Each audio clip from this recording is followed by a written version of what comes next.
Hi, welcome to Bonita's Kitchen and thank you for joining us. Well, today I am bringing to you a viewer's request and also a favorite of ours for some mincemeat tarts. And these tarts are just absolutely delicious, and you can make them seasonal, you can make them for Christmas or any time of the year, and I'll explain all of that to you as we go. So if this interests you, stick around and let's get started. Always an open door. Bonita's kitchen to yours. Bonita's kitchen.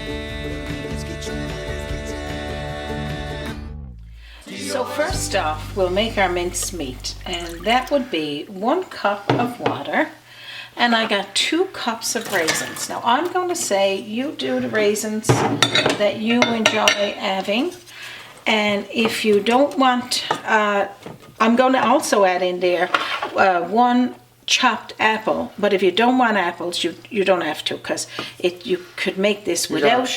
Yeah, you can make this with or without the apples, but I like apples in it because it really brings it together and gives it that seasonal taste. And I'm going to also add in there 1 teaspoonful of allspice. Now we're going to mix this through and let this cook until it starts to bubble and get hot. So now when you see your pot and the water bubbling like that and hot, you're going to put in there about 2 tablespoonfuls of lemon.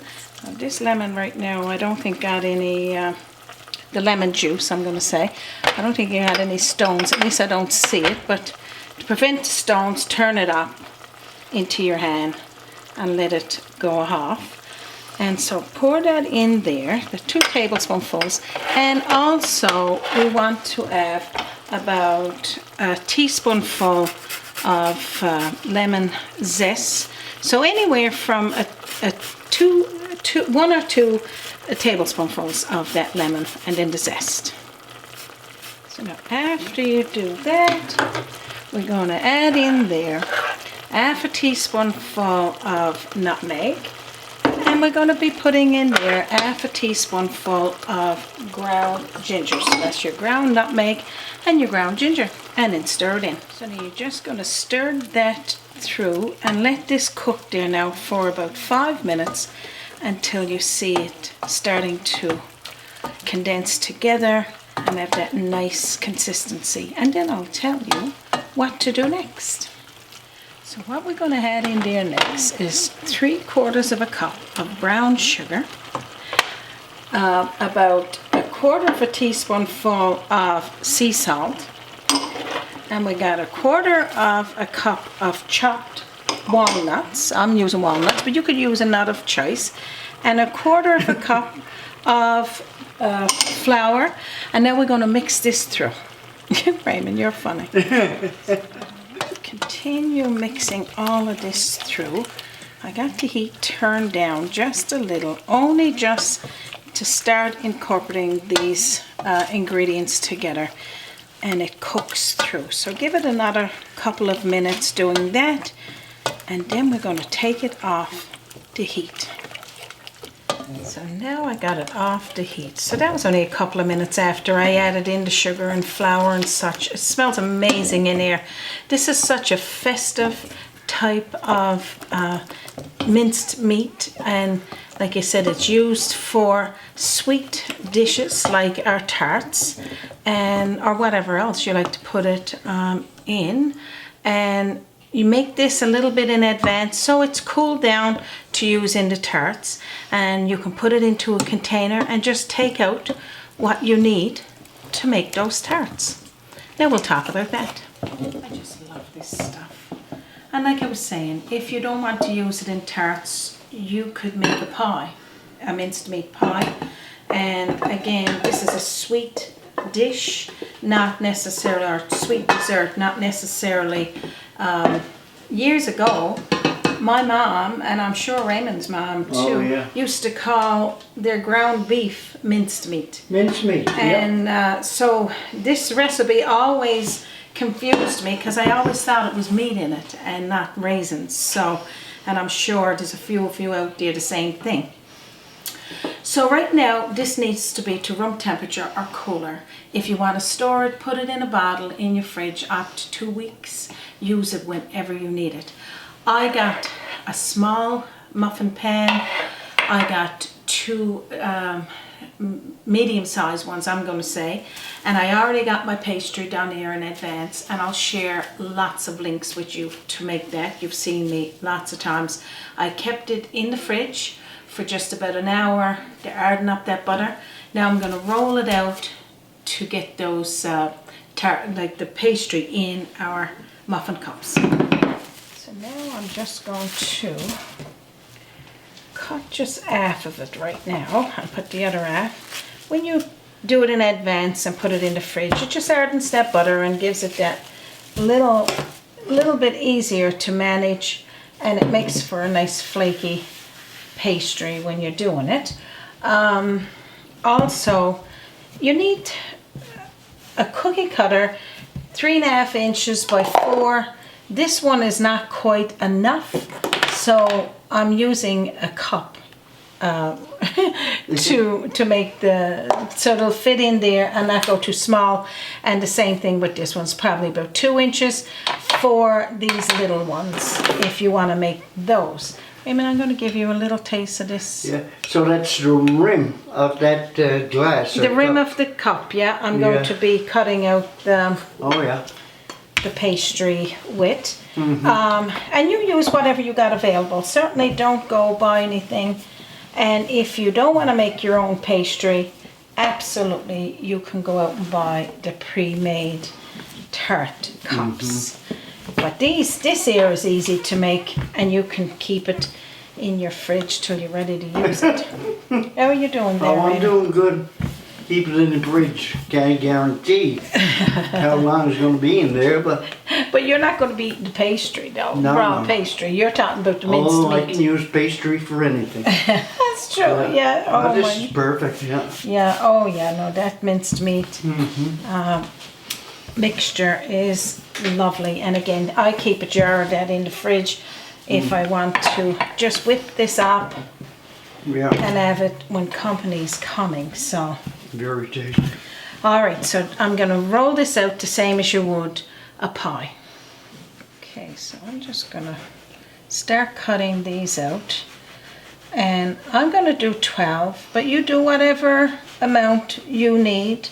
And if you want to double up on your pastry, do that as well. And like you said, if you're making it for Christmas, then you could make it in advance and freeze them, take them out when you're ready. So I'm making it for both pans. Good for any occasion, really. Oh my gosh, yes. I mean, this is seasonal and just because when you're looking for a little treat. So pre-grease your muffin pans and just pop these little pastries down into it and just fit it in there evenly. They may shrink a little, but that's fine, because once you put the mincemeat into it, that would help it keep it firm as well. And the same thing with these here. Just put them in. You can make it bigger as well so that they won't shrink down into the pan. But anywhere from 3.5 to 4 inches is great for your pastries. So the leftover, after you've cut out those pastries, use that dough again. Just roll it up and then put it on your counter and roll it out, so you can use every little taste of your pastry. Okay, so this is the last one in there. Now I like making them all of this size. It gives everybody just that little taste. So we're going to fill these up now, but this remainder of the pastry, cut it in little half moons, and I'm going to show you what we're going to do with that. It's just going to be a garnish for the top of our little minced meat pies, our minced meat tarts. And you're going to pop in a nice helping of this minced meat into the pan. Pretty much, like you said, you don't need to put a lot in there. Depending on the size of tarts you're making, would depend on how much you want in each cup. And this is unbaked pastry tarts that you're putting it into so that you bake it all together. The half moon, you're just going to put it on the top as a garnish. It'll just kind of shrink there, give it a little cap. That's all that would be for. And if you wanted to do a special design, you can do that as well. Make a star, or depending on what you're using, what season you're using it for. And that's all, just a little bit of pastry. So again, I'm only making these many today, but it looks like it's enough for another one of these, probably another one of that size. Put the garnish on top. So now I'm going to let you know how long you need to bake these for to get ready to have one. So now what I'm going to do is preheat our oven to 350 degrees Fahrenheit. And I'm going to pop these in the center rack in the middle for about 20 to 25 minutes, just until golden brown and you know your pastries is done, because the minced meat is already cooked. I got a half of that pastry left. I'm going to keep it in the fridge for the next few days. Roll it out and make some more of these, or you can make them all and freeze your tarts. So I'll show you what they look like when they come out. Our minced meat tarts are baked. Now I'm going to take them to my countertop and show you what they look like. Look at these delicious minced meat tarts. Well now, Raymond, they're really hot. Just look, they're nice golden brown. And like you said, you can judge the size you need, but this is it. As good as it gets. Okay, so I'm just going to show you these over on our tray.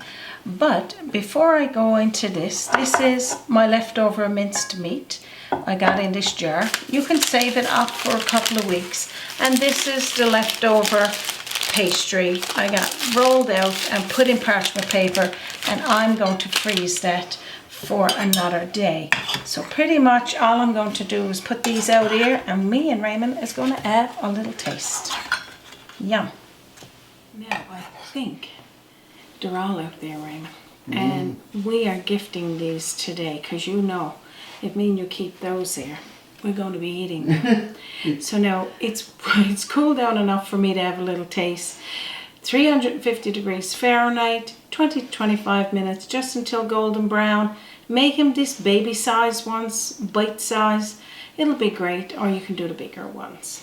Yum. Yeah, eat all them, like, you know, we'd have to try to figure out how to get the steering wheel in the trunk of the car. Oh my gosh, that is still hot.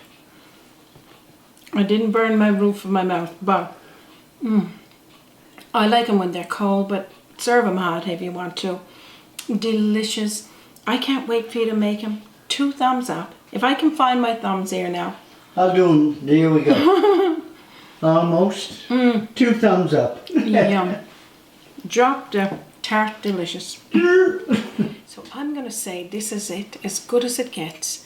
They're not sweet, they're just a perfect amount of blend, and you can keep it in this minced meat in your jar for up to 2 weeks in your fridge. So if you want this recipe, it'll be posted down below. We'll also share it for you on our website, www.BONITA'Skitchen.com, and as well on our Facebook page. You can also send me a message at bonita'skitchen@gmail.com if you can't find it. And we'd like to do a big shout out to our paid members. Thank you so much for supporting Bonita's Kitchen, and I'm hoping you're enjoying your early showing of our videos. And we'd like to also thank our subscribers, and we welcome our new subscribers to Bonita's Kitchen. So we're not going to take any more of your time. We surely know it's precious. So on behalf of myself, and me, of course, Raymond, and our team, and from our kitchen to yours, you have a wonderful day. Toodaloo. Join us by the sea, a journey in culinary, always an open door. Bonita's Kitchen to yours. Bonita's Kitchen, it's kitchen.